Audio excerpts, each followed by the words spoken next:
মনে হচ্ছে এই হসপিটাল থেকে নিয়ে আসলাম বাড়িতে, কিন্তু দেখতে দেখতে ছেলেটা আমার কত বড় হয়ে গেল। প্রতিটা বছর কিন্তু এইভাবেই ওকে আমরা সাজিয়ে দিই, ভীষণ ও আনন্দ পাই। তো চলো পুরো ভিডিওটা দেখতে থাকো। সবাইকে গুড মর্নিং জানিয়ে আর একটা নতুন ভিডিও শুরু করলাম। তো আজ হচ্ছে আমাদের বাড়িতে একটা ছোট্টখাটো অনুষ্ঠান হবে। মানে অনুষ্ঠান বলতে সেই রকম কিছুই না, প্রতিটা বছর যেইভাবে অনুষ্ঠান হয় বড় বড় করে, কিন্তু এই বছর সেইভাবেই না, এমনি বাড়িতে ওকে রান্না করে দেবো। সেই দিনটা হচ্ছে আমার ছেলের আজকে জন্মদিন। তো আজকে 10 বছর ওর পূর্ণ হবে। আর মাকে কিন্তু আমি ডাকিনি যে আসো, মা কিন্তু সকালবেলায় ঘুম থেকে উঠে স্নান করে চলে এসছে। মানে বংশের মধ্যে, আমার বাবার বাড়ির মধ্যে আমার ছেলেই তো ফার্স্ট, একা, এখনও কেউ হয়নি। তো সেই জন্য সবার কাছে ও খুব প্রিয়। তারপরে সবার তো ফোন হয়ে গেছে সকালবেলায় রিকের কাছে, হ্যাপি বার্থডে রিক, উইশ করেছে। তো এই দিনটা ভীষণ সবাই মিস করি আমরা, শুধু আমার ছেলে না, আমার বাবার বাড়ির সবাই, তারপর আমার শ্বশুরবাড়ির। মানে বললাম না যে আদরের হচ্ছে একটাই আদরের। তো সেই জন্য সবার একটা খুশি খুশির দিন, কি হবে কি করবি এরকম। আর প্রতিটা বছরই কিন্তু খুব বড় বড় করে করে ওর বাবা। এবার প্রতি বছর কিন্তু মানুষের সামর্থ্য এক হয় না, তাই না? তো সেই জন্য আমরা এবার একটু ছোট করে করলাম, বাড়ির লোকজন মিলে বাড়িতে রান্নাবান্না করে ওকে দিলাম। আর আজকে তো রান্না হবে তোমার খাসির মাংস, মাছ, আর একটা ওভেনে দেখো আমি কিন্তু পায়েসটাও করে নিয়েছি, আর ভাজাভুজিগুলো করে দিলাম। সেটা কিন্তু আমি রাতেই সবজিগুলো সব কেটে রেখে দিয়েছিলাম, কেননা সকালবেলায় ওই সবজি কেটে তারপরে তোমার মশলা করে রান্না করতে না ঠিক টাইমে ছেলেকে খেতে দিতে পারবো না। তো দেখো শেষমেশ কিন্তু মা আমি হাতে হতে করে প্রায় 3টে বাজতে, 3টে পার হয়ে গেছে, 3টে 5 বাজে, কত সকালে ঢুকেছি, প্রায় 9টার সময় ঢুকেছি। তারপরে বোনকেও ডেকে নিলাম যে আই একটু চল হাতে হতে করবি। তো বোন আমরা আসলো, আর আমি আর বোন গিয়েছিলাম একটু বাজারে তোমার ফুল পান এইগুলো আনতে।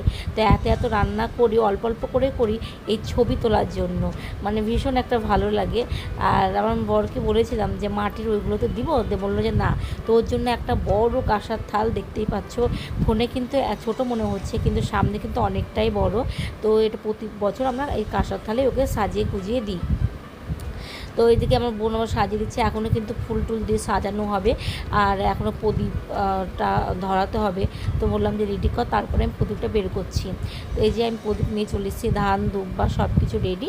আর এখন তোমার আশীর্বাদ শুরু হবে। আর আমার ছেলের অনেকটাই খিদে পেয়ে গেছে, কারণ বেলা তো অনেকই হলো। তো চলো আশীর্বাদটা করা যাক।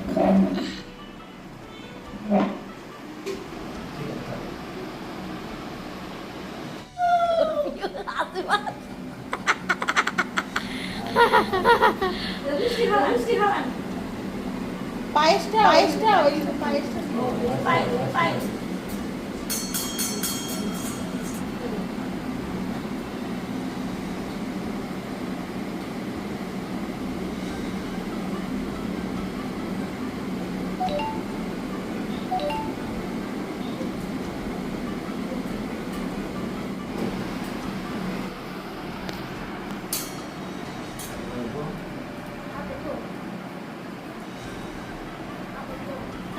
এরকম করে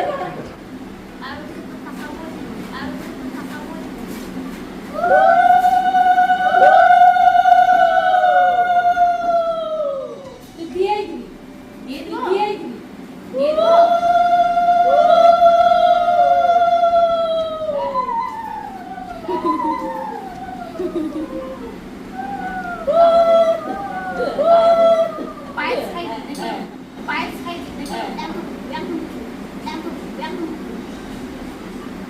তিনবার খাওয়াতে হয়, তিনবার খাওয়াতে হয়।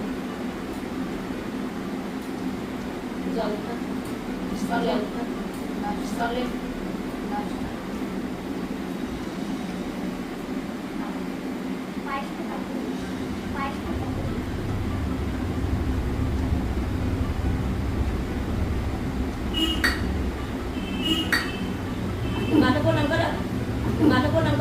মাথায় হাতে, তুমি মাথায় হাতে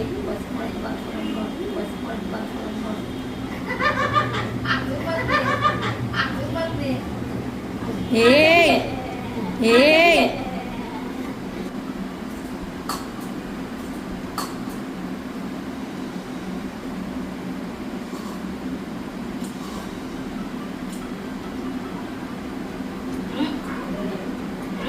বাবা দিদাকে আবার বলতে হচ্ছে না, বাবা দিদাকে আবার বলতে হচ্ছে না প্রণাম করার কথা।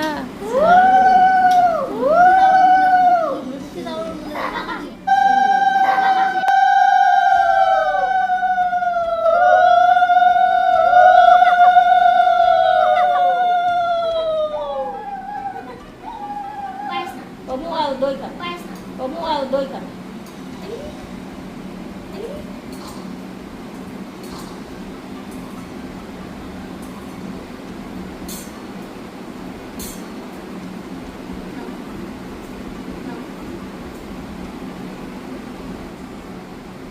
রান্না টান্না করে স্নান করলাম, তারপরে যে হলুদ শাড়িটাই পরলাম, আবিও হলুদ, রিঙ্কিও হলুদ।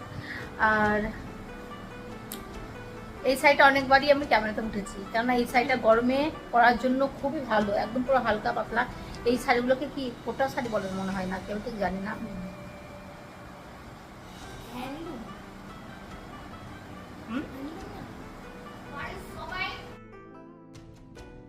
এখন বাজে 4:45, বর শ্বশুর ছেলে তিনজনকে খাইয়ে আমরা এখন তিনজন বসেছি খেতে। তো ছেলেকে যে আমরা এত সুন্দর করে সাজিয়ে দিই ছবি তোলার জন্য, ও তো খেতে পারে না, তো অত খাবার কি করবো, তাই না? তো আমরা একটু একটু করে খেলাম, আরও ফ্রিজের মধ্যে রেখে দিলাম, কারণ অত খাবার কি খাওয়া যায়?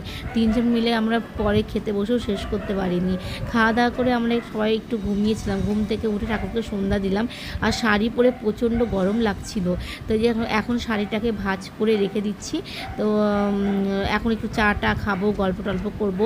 বাড়ির সবাই আসলে এত ভালো লাগে, বাড়িটা পুরো জমজমাট লাগে।